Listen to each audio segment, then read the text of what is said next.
You all at my YouTube channel Study Time with SK. Hello, this is Sonali Kumari और आज हम बात करने वाले हैं 51 के MCQ क्वेश्चंस फ्रॉम 221 टू 240.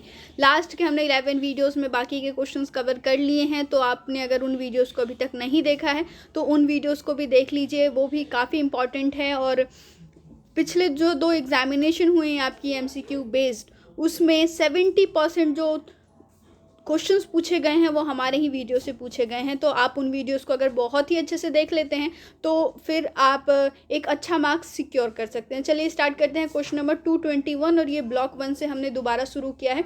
इसमें से वही क्वेश्चंस हैं जो उन वीडियोस में नहीं है, तो इसे भी आपको उसी तरीके से आगे लेकर के चलना है. चलिए स्टार्ट करते हैं. 221 है, science has dash tradition of knowledge.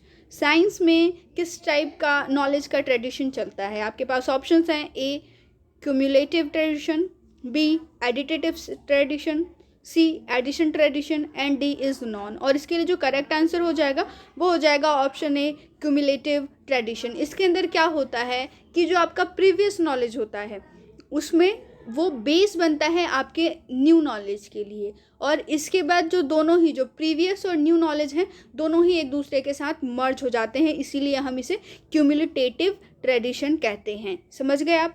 Question number 222 है, who makes famous painting Mona Lisa. Mona Lisa की फेमस जो पेंटिंग है उसे किसने बनाया है ये आपको बताना है. और यहाँ पर आपको स्क्रीन पे आपके ऑप्शंस दिखाई दे रहे हैं, और इसके लिए जो करेक्ट ऑप्शन होगा वो हो जाएगा ऑप्शन बी लियोनार्डो ड विंसिस. लियोनार्डो ड विंसिस ने मोनालिसा की फेमस पेंटिंग बनाई थी. ठीक है, चलिए आगे बढ़ते हैं हम क्वेश्चन नंबर 223 की तरफ. Long before pottery dash were used for collection and grain storage. Pottery से पहले, जब घड़े नहीं बनते थे उससे पहले अनाज के कलेक्शन के लिए, उनके स्टोरेज के लिए किस चीज़ का यूज़ किया जाता था? आपके पास ऑप्शंस हैं. Option A basket, B leather bags, C pot, D is A and B both. और इसके लिए जो करेक्ट आंसर होगा वो हो जाएगा option D A and B both. जो पॉटरी नहीं थी उस वक्त बास्केट और लेदर बैग्स का यूज़ किया जाता था. क्वेश्चन नंबर 224 है, river valley civilisation of India. भारत की नदी घाटी सभ्यता कौन सी है वो आपको बताना है. आपके पास यहाँ पर ऑप्शन है. A Tigris and Euphrates, B Indus, C Nile and D is Hwangho. और इसके लिए जो करेक्ट आंसर होगा वो हो जाएगा ऑप्शन बी इंदस. भारत की जो नदी घाटी सभ्यता है उसे हम सिंधु नदी घाटी सभ्यता के नाम से जानते हैं, और इंग्लिश में कहें तो उसे कहते हैं इंदस रिवर वैली सिविलाइजेशन. ठीक है, अब बात कर लेते हैं फिर. ये तो इंडिया का हो गया. चलिए, टिग्रिस एंड यूफ्रेटस कहाँ की रिवर वैली सिविलाइजेशन है? तो ये मेसोपोटामिया की है, और हवांगहो चाइना की, और जो नील है नाइल रिवर वो है इजिप्ट की. करेक्ट. तो इस चीज़ को आप याद रखिएगा. कई बार Indian river valley civilisation, Indus river valley civilisation के अलावा चाइना का भी पूछा जा सकता है या इजिप्ट का भी पूछा जा सकता है, तो इस चीज़ को आपको ध्यान रखना होगा. आगे बढ़ते हैं 225 क्वेश्चन पे. ये है, during bronze age in India copper ore was found इन.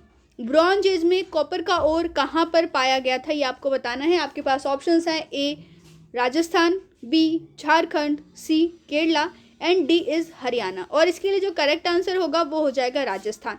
राजस्थान में कॉपर का ओर पाया गया था, और इसे और इतनी ज़्यादा मात्रा में पाया गया था उस वक्त ब्रॉन्ज एज में, उसे बेबीलोन एक्सपोर्ट किया जाता था. बेबीलोन मेसोपोटामिया में था उस वक्त. ठीक है ना, तो मेसोपोटामिया में इसको एक्सपोर्ट किया जाता था. आपकी जो बुक में है उसके अंदर बेबीलोन लिखा हुआ है, और बेबीलोन जो है वो मेसोपोटामिया में है. ठीक है, आगे बढ़ते हैं हम क्वेश्चन नंबर 226 की तरफ. 226 क्वेश्चन है, sites of Indus valley civilisation in India.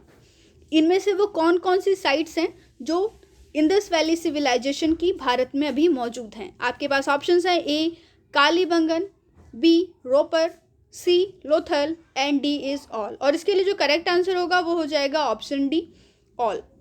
Kalibangan, Ropar और लोथल, ये तीनों ऐसे इंडस वैली सिविलाइजेशन की साइट्स हैं जो भारत में मौजूद हैं. ठीक है, हरियाणा, पंजाब और हमारे गुजरात में. आगे बढ़ते हैं हम क्वेश्चन नंबर 227 की तरफ। Indus valley civilisation great cities of Harappa and Mohenjodaro was discovered इन।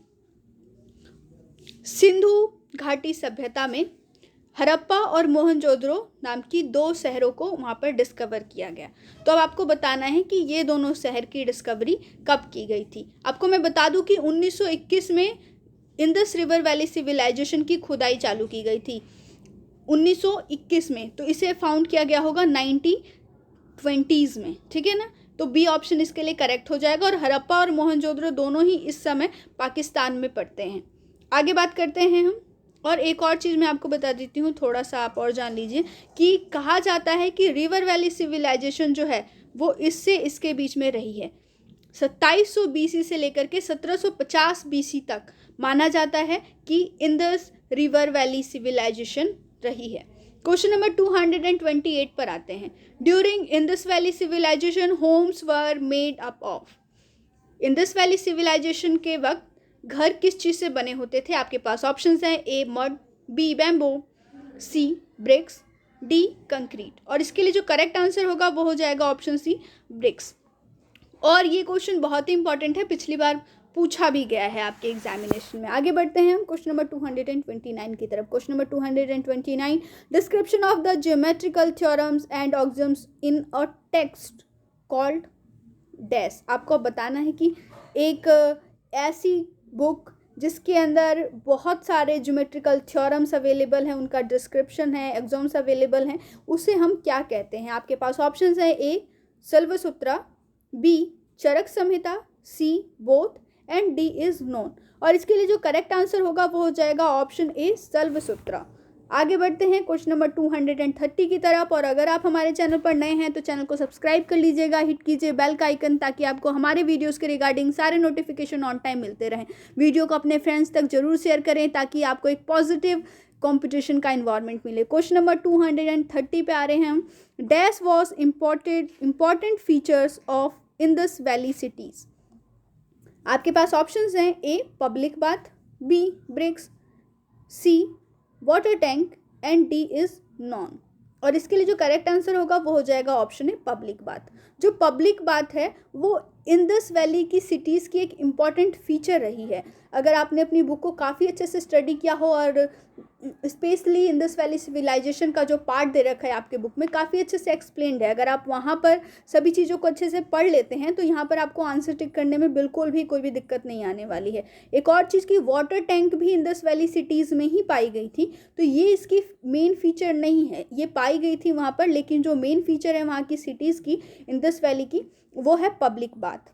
आगे बढ़ते हैं क्वेश्चन नंबर 231 की तरफ। ये है evidence of flow drawn by 12 oxen. एक ऐसा हल जो 12 बैलों के द्वारा खींचा जाता है, उसका एविडेंस कब मिलता है, कहाँ मिलता है, ये आपको बताना है। आपके पास ऑप्शंस हैं, A Yajurvedic period, B Rigvedic period, C Upanishad era and D is none. और इसके लिए जो करेक्ट ऑप्शन होगा वो हो जाएगा ऑप्शन है यजुर्वेदिक पीरियड। यजुर्वेदिक पीरियड में 100 पतवारों से चलने वाली नाव के बारे में भी वहाँ पर व्याख्या किया हुआ है, और साथ ही साथ 12 बैलों के द्वारा खींचे जाने वाले हल के बारे में भी बताया गया है। अच्छा, 12 बैलों की जरूरत क्यों पड़ती थी उस वक्त हल को खींचने के लिए? क्योंकि उस वक्त जो ज़मीन थी वो काफ़ी ज़्यादा टाइट हुआ करती थी, काफ़ी ज़्यादा टफ हुआ करती थी, इसीलिए उसको खींचने के लिए 12 बैलों की ज़रूरत पड़ती थी। अब हम थोड़ा सा टाइम पीरियड की बात कर लेते हैं कि यजुर्वेदिक पीरियड कब से कब तक चला है। ये क्वेश्चन भी पिछली बार आपके एग्जामिनेशन में पूछा गया था। तो यजुर्वेदिक पीरियड जो है वो माना जाता है कि 700 से 400 BC तक यजुर्वेदिक पीरियड चला है, और ऋग्वेदिक पीरियड जो है यजुर्वेदिक पीरियड से पहले का समय है, और ये चला है 1500 BC से लेकर के 700 BC तक। इस चीज़ को आप याद रखिएगा कि कब कौन सा पीरियड था, टाइम क्या थी और किस वक्त किस चीज़ को खोजा गया था। एक और चीज़ कि यजुर्वेदिक पीरियड में ही आर्यंस जो थे वो भारत की तरफ आए थे, तो इस चीज़ को आप ध्यान रखिएगा कि आर्यंस भारत की तरफ कब आए थे, कब 12 बैलों के द्वारा खींचे जाने वाले हल के बारे में बताया गया है। यजुर्वेदिक पीरियड कब से कब तक चला और ऋग्वेदिक पीरियड भी कब से कब तक चला। काफ़ी इंपॉर्टेंट पॉइंट्स इस क्वेश्चन में हमने कवर कर लिया है। इन चीज़ों को आप साथ साथ नोट कर ले तो काफ़ी अच्छा रहेगा। बात कर लेते हैं क्वेश्चन नंबर 32 की, क्योरिंग मेथड एक्सप्लेन्ड इन, क्योरिंग का मेथड जो है क्योर करने का, वो किस में एक्सप्लेन किया गया है? आपके पास ऑप्शन है A Arthashastra, B Charaka Samhita, C Sushruta Samhita and D is none. और इसके लिए जो करेक्ट आंसर होगा वो हो जाएगा ऑप्शन बी चरक संहिता। चरक संहिता में जो कोई भी अगर डिजीज़ होती है तो उसको किस तरीके से क्योर करना है उसके बारे में अच्छे से एक्सप्लेन किया हुआ था। आगे बात करते हैं क्वेश्चन नंबर 233 की। तो यहाँ पर है surgery is well explained in, surgery किस में एक्सप्लेन की गई है? आपके पास ऑप्शंस हैं A Arthashastra, B Charaka Samhita, C Sushruta Samhita and D is none. और इसके लिए जो करेक्ट ऑप्शन होगा वो हो जाएगा ऑप्शन सी सुश्रुत संहिता। सुश्रुत संहिता में एनेस्थीसिया को किस तरीके से यूज़ करना है इस चीज़ की भी व्याख्या की गई है, और सर्जरी की पूरी विधि, किस तरीके से सर्जरी होनी चाहिए, मैं और किस किस टाइप की मेडिसिन का यूज़ करना है, और इन्फेक्शन से किस तरीके से खास करके बचना है, ये सारी चीज़ों को ये सुश्रुत संहिता में एक्सप्लेन किया हुआ था। आगे हम बात करेंगे क्वेश्चन नंबर 234 की, कॉज ऑफ इलनेस, बीमार होने के ये कारण होते हैं। अब आपको इसका ऑप्शन बताना है कि क्या कारण है इसके अंदर। ऑप्शन है आपके पास ए वाइंड, बी बाइल, सी बलगम एंड डी इज ऑल। और इसके लिए जो करेक्ट ऑप्शन होगा वो हो जाएगा ऑप्शन डी ऑल।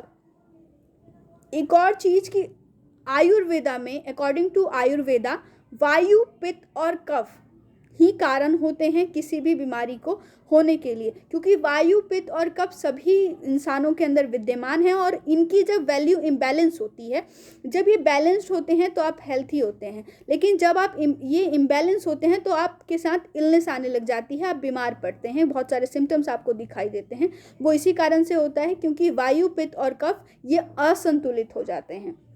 इस चीज़ को बस आपको इसके अंदर याद रखना है क्वेश्चन नंबर 234 के अंदर। क्वेश्चन नंबर 235 है और पिछली बार भी पूछा गया था और उससे पहले वाले एग्जामिनेशन में भी पूछा गया था, और इसे मैंने अच्छे से कवर भी कराया था, लेकिन दोबारा से मैं इसे लेके आई हूँ क्योंकि इसकी इंपॉर्टेंस है। 235, inventor of water rising screw used for irrigation, water rising screw का यूज़ किया जाता था इरिगेशन के लिए, खेतों की सिंचाई के लिए, उसको इन्वेंट किसने किया है ये आपको बताना है। आपके पास ऑप्शंस हैं A Copernicus, B Archimedes, C Aryabhatta and D is none. और इसके लिए जो करेक्ट ऑप्शन होगा वो हो जाएगा ऑप्शन बी आर्किमिडीज। आर्किमिडीज ने वाटर राइजिंग स्क्रू, पुली और विंडलेस का आविष्कार किया था। ठीक है, इस चीज़ को आप याद रखिएगा, बहुत ही अभूतपूर्व आविष्कार और बार बार एग्जामिनेशन में पूछा जाता है। क्वेश्चन नंबर 236 की बात कर लेते हैं। Oldest Indian philosophical system was dash, क्या था वो सिस्टम ये आपको बताना है। आपके पास ऑप्शंस हैं ए Samakhya, B Arthashastra, C Yajurveda and D is Rigveda. तो इसके लिए जो करेक्ट ऑप्शन होगा वो हो जाएगा option is Samakhya. Samakhya is known as the oldest Indian philosophical system. आगे बात करते हैं क्वेश्चन नंबर 237 की। Greek society was stratified into dash steps, कितने स्टेप्स, कितनी कह सकते हैं कि कितने भागों में बटा हुआ था ग्रीक सोसाइटी। तो जो ग्रीक सोसाइटी थी वो 5 भागों में बटी हुई थी। वो कौन कौन से हैं वो एक बार आप ध्यान से सुन लीजिए। Nobles, peasants, craftsman, merchants and slaves. वहीं पर अगर इंडियन सोसाइटी की बात की जाए तो ये 4 वर्णों में बटे हुए हैं, और ये वर्ण सभी जानते हैं, इसे बताने की जरूरत नहीं है, आप हमें कमेंट करके भी बता सकते हैं इन वर्णों के नाम। चलिए आगे बढ़ते हैं क्वेश्चन नंबर 238 की तरफ। Last great Mauryan empire Ashoka assume the imperial throne. अब आपको बताना है कि जो लास्ट महान जो सम्राट हुए मौर्य संस्कृति के, वो अशोक, उन्होंने राजगद्दी को कब संभाला था। आपके पास ऑप्शंस हैं A 270 BC, B 400 BC, C 700 BC and D is 261 BC। और इसके लिए जो करेक्ट ऑप्शन होगा वो हो जाएगा ऑप्शन ए 270 BC में मौर्य संस्कृति के, मौर्य साम्राज्य के अशोक सम्राट ने राजगद्दी को संभाला था। एक और चीज़ की, जो कलिंग का युद्ध हुआ था वो 261 BC में हुआ था। एक चीज़ और अंडर में। अब आगे बात करते हैं क्वेश्चन नंबर 239 की। In 7th century out of 16 janapads which emerge as major power. 7वीं शताब्दी में 16 जनपद थे। 16 जनपदों में से कौन सा जनपद एक मेजर पावर के तरफ के तौर पे उभर करके सामने आया था, ये आपको बताना है। आपके पास ऑप्शंस हैं, A Ujjain, B Magadh, C Vaishali and D is none. और इसके लिए जो करेक्ट ऑप्शन होगा वो हो जाएगा ऑप्शन ए मगध। मगध जो है वो 16 जनपदों में से सबसे पावरफुल बन करके उभर करके सामने आया था 7वीं शताब्दी में। अगर हम वैशाली की बात करें तो लिच्छवी राजाओं ने सबसे पहले यहाँ पर गणतंत्र की स्थापना की थी। तो दुनिया में अगर कहीं भी आपको गणतंत्र की जो सबसे पहले व्याख्या मिलेगी वो वैशाली के अंदर ही मिलेगी। आगे अब हम बात कर लेते हैं क्वेश्चन नंबर 240 की। आज के वीडियो का आखिरी क्वेश्चन है और ये वीडियो आपको कैसा लगा आप हमें कमेंट करके ज़रूर बताइएगा। और इसी तरीके से बहुत ही अच्छे अच्छे वीडियोस पाने के लिए वीडियो को लाइक ज़रूर कीजिएगा ताकि हमें इंस्पिरेशन मिले। आगे बात करते हैं क्वेश्चन नंबर 240 की। Maurya empire lead to development. Maurya समाज में कौन कौन से विकास हुए ये आपको बताना है। आपके पास ऑप्शंस हैं, A development of agriculture and mining industry, B maintenance of a large well trained army, C centralised state power and D is all. और इसके लिए जो करेक्ट आंसर होगा वो हो जाएगा ऑप्शन डी ऑल। ये जो तीनों ही चीज़ें आप देख रहे हैं वो मौर्य संस्कृति, मौर्य साम्राज्य जब चल रहा था उस वक्त की मेजर डेवलपमेंट्स हैं। तो ये तो था आज का वीडियो और मिलेंगे अब हम नेक्स्ट वीडियो में। तब तक के लिए स्टे ट्यून। जय हिंद, जय भारत।